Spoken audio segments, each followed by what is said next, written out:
Your boy, Jet Black the One and Only, here with another exciting live stream. I may occasionally slur my words. I'm drinking cranberry juice, which is tart, and it makes my lips pucker at points when I talk, so I'll end up like messing up a little bit. I hope you don't mind. In this video, I will be spoiling Domino number one. So if you haven't read the comic yourself and you'd like to get to know the story before you hear me spoil it, then feel free to click the link in the description if this video is already uploaded. If you're watching it live, sadly the link won't be there at the moment, but you can find Domino number one on readcomiconline.to. There you can read plenty of comics for free, or if you would rather pick it up at your local comic book store, that's fine as well. If you're looking for a review or a story summary or a dramatic reading, this is not the video for you. This is a personal opinion video where I talk about the pros, the cons, and the notes that I took as I read the comic. I think of them like episodes a lot. I guess it's the way that your imagination plays through the panels. It feels more like you're watching a show than you are reading a book. But that experience is different for everybody. One thing that's interesting about Domino is that she's like a mercenary for hire and she has these luck based powers. Her luck powers would make you think that it wouldn't be an interesting story because at any point where you feel like she might die or be in danger, her whole power is, oh, but something dumb happens and she doesn't die. Um, but they make it to be a good point that her power doesn't make her invulnerable. It's not that she can't be harmed, it's that if she were to die, her power makes some random, improbable thing happen to just save her. So you can't be guaranteed that your hero won't get knocked out of commission for like a few books or be vulnerable or be in many near death situations where they like break bones or end up in the hospital. Um, so you can still kind of like feel and fear for the character and still know that the character will be around for another book. So there are definitely some mixed feelings. I know people, my dad, for instance, is not a big fan of that.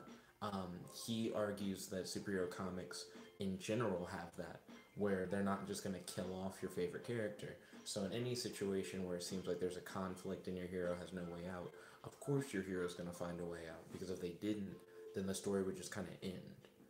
Um, so Domino will definitely not vibe with everyone necessarily. Um, Very early on in the comic, you're introduced to Domino's partner. She has another mercenary that she works with, and they're both females. And it reminded me a lot of the Assassin's Amalgam book that came about back in the '90s. So the Assassin's Amalgam book had like these two female assassins, and they fought alongside each other. And they were combinations of characters from the Marvel and DC universe. I really liked that. So if this has anything like that, I feel like I'm going to really enjoy this book. Again, I've already read number one, but I've yet to read number two, which is already out. So I'll probably end up reading that one after this. This was actually a birthday issue, so it's Domino's birthday, and you get to see her party and everything. And my birthday's in like less than an hour or so, so I was very surprised that I ended up like picking up a birthday book right before my birthday. And I was like, maybe it'll help me relate more to this character. Not necessarily. There are definitely some parts that I liked, definitely some parts that I didn't like, and that's what we're about to get into here. Right before the first big action sequence, they show Domino's name, and there's like this little logo with like the letters in her name are turned in different directions as bullets ricochet off of them, and there's this little box that goes da da da da da Domino, with like an exclamation point, and it reminded me of the kind of thing that you would hear in like Kamen Rider when like he transforms and goes Henshin, and then the announcer says like some random thing. It had that kind of feel to it, and I really felt more like I was watching a show. I thought that was a really nice touch. Um, I like the Wolverine joke that Domino's country sidekick says. Well, she doesn't just say it; it's like an action. So Colossus will occasionally pick up Wolverine and throw him like into enemies, and it's not just Colossus. You know, like other heroes that can lift Wolverine will like pick him up and hurl him at like enemies. It's a really cool move, and they make a joke about that where her partner Inez throws Domino, but they also made it like a really effective tactic. Like Domino rolls into a ball like Sonic, and she kind of just homing attack bounces off of all the goons, and I thought that was really interesting. So also occasionally I'll interrupt the video to like skip an ad so that we can get back to the non-copyrighted music. There we go. I like having that in the background. Whoop. But I was very surprised at how effective it would be. Like when she threw her, I thought Domino was gonna like pull guns and shoot at the guys while like flying through midair. But no, she just like brute force in a ball hits all the goons and just knocks them out. And I was like, wow, that's not what I expected. This is some weird Sonic stuff. um, but it was pretty cool. At first, I was upset because they meet up with this guy, Grey Wing, who is a mutant who can't control his transformations. He turns from a normal guy into like a man bat. And Grey Wing essentially says, you guys don't really know what it truly is to be mutants, because Domino is also a mutant. He's like, you don't understand what it's like to not be able to control your power and not be able to hold like a real job and just have your life ruined. You guys are like more like celebrities. The powers that you have actually just make you better instead of making your life worse. And at first, Domino just kind of like chews him out in that scene, and I was like, how like non-empathetic. Like Grey Wing is bringing up a legitimate problem in the Marvel universe and in any superhero universe, that if you don't have like really cool superpowers, you just become an underclass citizen, like just from like birth. It's a horrible thing. And I get that mutants are considered like lower class citizens as well. But if your powers are good enough, it really doesn't matter. You can kind of live the high life thanks to your abilities. So when she ends up like saying, he can stay with me for the night at like the penthouse, this whatever, he's on hard times, and I get it. And like the next scene, I was like, oh, see, I'm glad that she like opened up and she understood where he was coming from, because when she first was like so cold and was like, you don't know anything about me kind of thing, I was like, shut the fuck up. Like, you understand what he means. Like, you get what it means for like mutants to be underclass citizens. You've grown up with this like your whole life. And it's not hard to imagine that it can be like way worse than you. It felt like she was spoiled at first. So when she decided to like help him, I was like, okay, like she's not as bad as I thought. And she was a pretty likable character. Up until that point, it seemed like, oh, like I don't really vibe with that. You know what I mean? That seemed a little selfish, I suppose. Um, the next pro I had, I like that her dog has a spot over its eye, like a domino, has like the little dots. And I like that it's named after the little dots on a domino. I thought those were, like, that was a pretty cool, like, thing for them to do for her. Um, I also like the Great Expectations reference that one of Domino's friends makes. I don't expect to see Great Expectations references in anything, so when I saw it in this, I was like, oh, that's neat.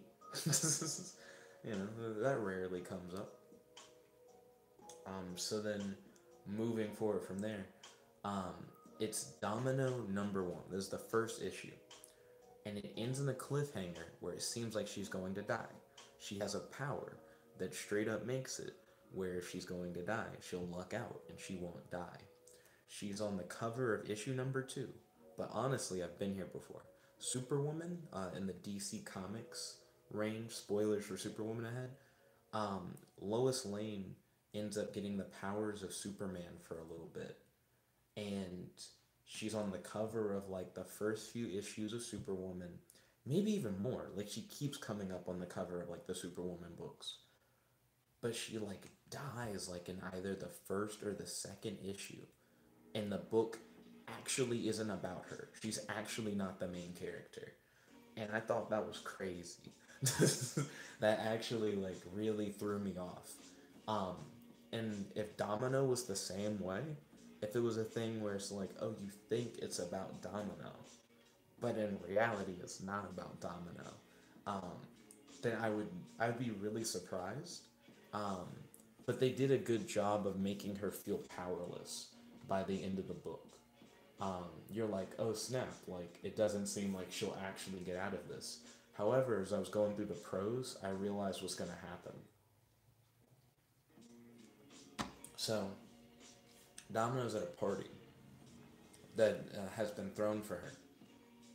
And there are all these guests that have all these different mutant powers, but they've all been told that, like, Domino's not feeling well, or blah, blah, blah, blah, blah, which is why she's, like, alone in her room.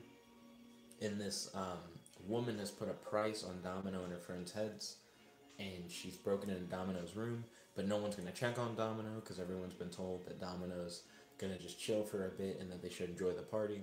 Domino gets thrown out the window. It seems like no one's going to help her, but you know who is going to help her? Greywing, the guy who can't control his transformations into a bat. I imagine at the beginning of issue 2, Greywing's going to fly up, catch her before she becomes pizza pavement, or pavement pizza, however you're supposed to say it. And it'll be like Greywing return the favor for her giving him a place to stay. Like, that's what's going to happen.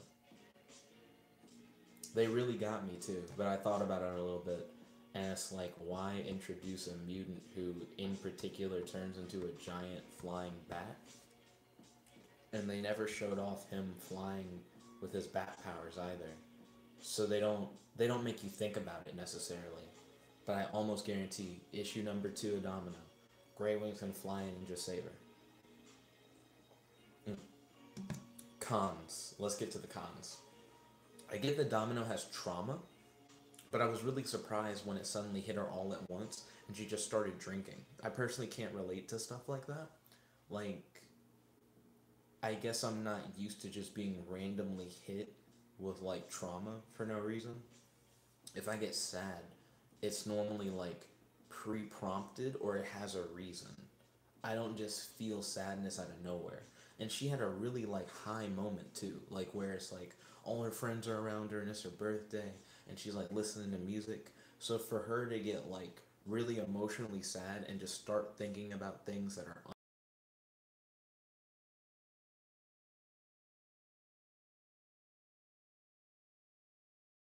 for, that she was just going to take a hard relapse for whatever reason.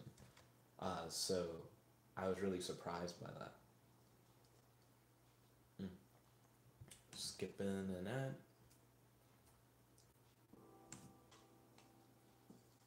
ad. My next con isn't really a con. It's more like a personal opinion thing. She has a pug, which I guess is cute, but I personally prefer, like, Dalmatians, and I think, like, a little puppy Dalmatian would have been, like, a nice touch. Could have had the same spots, could have had the same naming conventions, but the way that you, like, play around it is that it's cute now, but when it gets older, it could possibly, like, work with her as, like, an attack dog or something.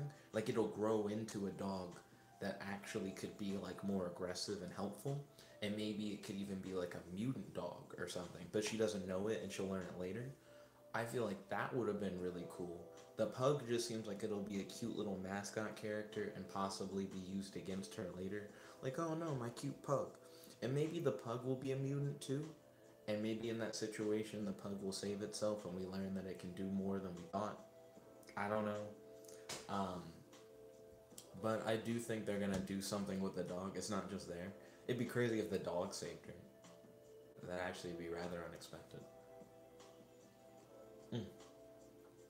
But yeah, thank you all for watching. If you are interested in reading this book, like I said, I will put a link to it in the description below after this video is uploaded. I enjoyed it. I hope you enjoyed it too. And I'm getting ready to possibly read issue number 2. That or read another comic and do a discussion. Yo, Ryan, thank you for jumping in. You jumped in right at the end. If you would like to, please smash that like button. Truly appreciate it. Favorite, comment, subscribe. Ding, ding, ding. Ring that bell so you'll be notified whenever we do these live streams. And have a wonderful night. This is your host, your friend, your boy, Jump Like the One and Only, logging out. And stay tuned for future comic book discussions. There's definitely more to come.